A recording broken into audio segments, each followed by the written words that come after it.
So మనకి ఈరోజు main అప్డేట్లో ఒకటి మనం చూసుకుంటే నేషనల్ బీజేపీ ఐటీ సెల్కి సంబంధించిన ఒక రిప్లేస్మెంట్ అయితే జరిగింది. ప్రజెంట్ చూస్తే who is Deepak Maske chemistry professor replacing Amit Malviya as a BJP new IT cell chief. అంటే ప్రజెంట్ ఉన్న Amit Malviya IT cell chief ఎవరైతే ఉన్నారో ఆయన రీప్లేస్గా దీపక్ మాస్కే అనే పర్సన్ అయితే ప్రజెంట్ చేయడం జరిగింది. దీపక్ అంటే ఆయన రీప్లేస్మెంట్ ఇచ్చారు.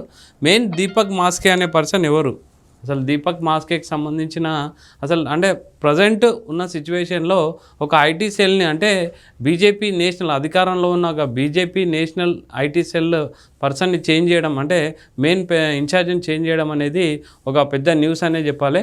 ముఖ్యంగా ప్రజెంట్ మనము సీజేపీ అంటే సోషల్ మీడియాలో బాగా ఫాస్ట్ అవుతుంది. సీజేపీ ఒక ఉద్యమం బాగా పెరుగుతున్న తరుణంలో ఒక కొత్త బ్లడ్ని తీసుకురావాలి, లేకపోతే ఒక కొత్త పర్సన్ని తీసుకురావాలి. ముఖ్యంగా ఐటీకి సంబంధించిన ఏదైతే గ్యాప్ ఉందో అంటే ఆ స్పేస్ ఉందో ఆ వ్యాక్యూమ్ని క్లియర్ చేయడానికి ఒక పర్ఫెక్ట్ అండ్ ప్రొఫెషనల్ పర్సన్ని తీసుకొని రావాలని చెప్పేసి కూడా బీజేపీకి సంబంధించిన అధికారులు కానీ బీజేపీకి సంబంధించిన పార్టీ నేతలు కానీ ఆలోచించడం మనం 1 మంత్ నుంచి అబ్జర్వ్ చేయొచ్చు. చాలా రకాలుగా ఐటీ సెల్ సంబంధించిన మీటింగ్స్ కూడా జరిగాయని కూడా మనము న్యూస్లో చూసినాం. సో ఇప్పుడు ఓవరాల్గా ప్రజెంట్ చూస్తే దీపక్ మాస్కే అనే పర్సన్ అయితే ప్రజెంట్ ఐటీ సెల్ ఇన్ఛార్జ్గా అయితే పెట్టడం జరిగింది.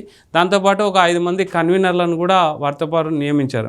ప్రజెంట్ ఇంతకుముందు ఉన్న అమిత్ మాలవ్య ఎవరైతే ఉన్నారో ఆయన ఉండే సింగిల్ ఎజెండాగా అంటే సింగిల్ పర్సన్గా ఉండేవాడు. కాకపోతే ఇప్పుడు డీసెంట్రలైజ్డ్ చేశారు. మొత్తం ఓవరాల్గా ఐటీ సెల్ అనేది ఒక్కరి మీద ఆధారపడకుండా డీసెంట్రలైజ్ చేయడం అంటే ఒక్కొక్క జోన్కి ఒక్కొక్క వారిగా అంటే దేశం మొత్తం వివిధ అంటే చాలా రాష్ట్రాలు ఉంటాయి. South India, north India, east అంటే ఈ విధంగా ఏవైతే ఉన్నాయో వాళ్ళని జోన్లుగా సపరేట్ చేసి 5 మంది కన్వీనర్లను పెట్టడం జరిగింది. మెయిన్ ఇన్ఛార్జ్గా దీపక్ మాస్కేని పెట్టడం జరిగింది. దీపక్ మాస్కే అనే పర్సన్ అంటే స్వతహాగా ఆయన ఒక ఎంఎస్సి కెమిస్ట్రీ కంప్లీట్ చేసిన పర్సన్, ప్రొఫెసర్ కూడా. తర్వాత ఆయన అంటే ఒక పొలిటికల్గా యాక్టివ్ పర్సన్ కాదు, కాకపోతే బ్యాక్గ్రౌండ్లో చాలా వర్క్ చేశాడు. ముఖ్యంగా బీజేపీకి సంబంధించిన ఛత్తీస్గఢ్ 2009 నుంచి ఛత్తీస్గఢ్ సంబంధించిన ఐటీ సెల్ ఏదైతే ఉందో దాని ఇన్ఛార్జ్గా పనిచేయడం జరిగింది. తర్వాత మెయిన్ మనం చెప్పుకోవాల్సింది అంటే దీపక్ మాస్కేని ఎందుకు ఆయన ఐటీ సెల్గా నియమించారని మనం మాట్లాడుకుంటే ముఖ్యంగా చెప్పుకోవాల్సింది ఆయన మెయిన్ వెస్ట్ బెంగాల్ సంబంధించిన ఎలక్షన్లో కానీ, తర్వాత బీహార్ సంబంధించిన ఎలక్షన్లో కానీ, ఛత్తీస్గఢ్ సంబంధించిన ఐటీ సెల్ని కానీ చాలా సైలెంట్ కిల్లర్ అని చెప్పాలి. చాలా పీస్ఫుల్గా పనులు చేస్తాడు. బయటగా ఎక్కువగా యాక్టివ్గా కనిపించాడు.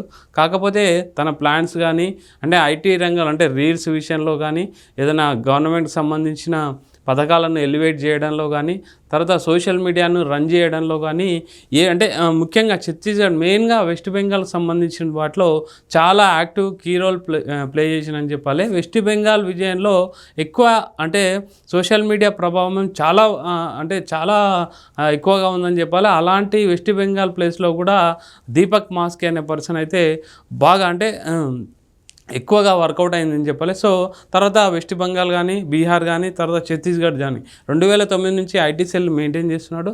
అదే కాకుండా ఈయన ఎలక్ట్రోలకు సంబంధించి డేటా మెయింటైన్ చేయడంలో కానీ, తర్వాత ఈయన ఫార్మింగ్ సంబంధించిన ఆర్గానిక్ ఫార్మింగ్ సంబంధించిన కొన్ని సెక్టార్లో వర్క్ చేయడం, తర్వాత మెయిన్ ఫార్మింగ్ కొన్ని అగ్రికల్చర్కి సంబంధించిన సెక్టార్లో వర్క్ చేయడం, మెయిన్ ఎలక్ట్రోలకు సంబంధించిన డేటా మెయింటైన్ చేయడంలో కూడా ఆ డేటాను ప్రైవేట్ ఏజెన్సీలకు ఇవ్వడంలో కానీ, తర్వాత గవర్నమెంట్కి ఇవ్వడంలో కానీ, బీజేపీ వర్గాలకు ఇవ్వడంలో కానీ ఈయన దీపక్ మాస్కే అనే పర్సన్ అయితే ఒక ఎక్స్పర్ట్ అని చెప్తున్నారు. సో ప్రజెంట్ ఉన్న సిచ్యువేషన్లో జంజీ ఒక ఉద్యమం ఏదైతే ఉందో జంజీ ప్రభావం ఎక్కువగా జరుగుతుంది. సోషల్ మీడియా ఒక పార్టీ విజయం కానీ ఏదైనా మనం ఏదైనా ఒక సిస్టమ్ ఏదైనా ఒక స్కీమ్ను మనం ఎలివేట్ చేయాలంటే సోషల్ మీడియా ప్రభావం అనేది చాలా ఇంపార్టెంట్.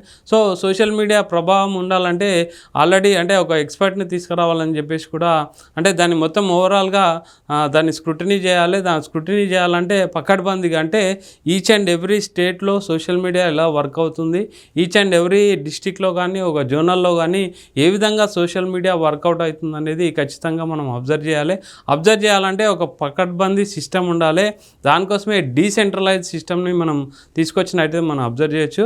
ముఖ్యంగా ఇంతకుముందు సెంట్రలైజ్డ్ ఉండే only single main Amit Malaviya అనే పర్సన్ హ్యాండ్ ఓవర్లో జరిగేది మొత్తము సింగిల్ ఎజెండాగా నడిచేది.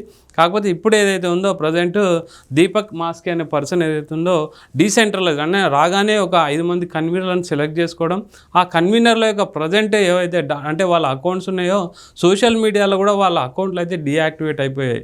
సో ఈ విధంగా అయితే బీజేపీ ప్లాన్ అయితే సోషల్ మీడియాని పకడ్బందీగా చేయాలి, సోషల్ మీడియాలో ఏదైతే ఉందో ఆ వ్యాక్యూమ్ను అయితే ఖచ్చితంగా మనం క్లియర్ చేయాలని చెప్పేసి ఒక ప్లాన్తోనే ఉంది. సో అదేవిధంగా ప్రజెంట్ దీపక్ మాస్కేని అయితే నియమించడం జరిగింది.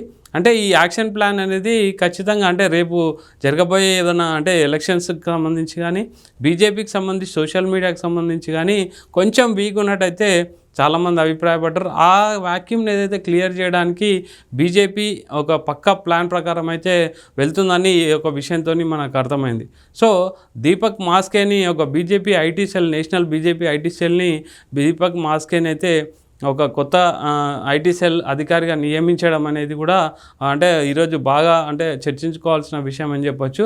సో ప్రజెంట్ మనం చెప్పినట్టు ఇంతకుముందు ఆయన చాలా ఎక్స్పర్ట్ వెస్ట్ బెంగాల్కి సంబంధించిన ఎలక్షన్ డీల్ చేయడంలో కానీ, తర్వాత ముఖ్యంగా డీల్ చేయడం అంటే ఈయన చాలా అంటే సైలెంట్ కిల్లర్ అని చెప్పేసి కూడా, తర్వాత ఏదైనా పీస్ఫుల్గా వర్క్ చేస్తాడని చెప్పేసి కూడా అంటే మంచి పేరుంది.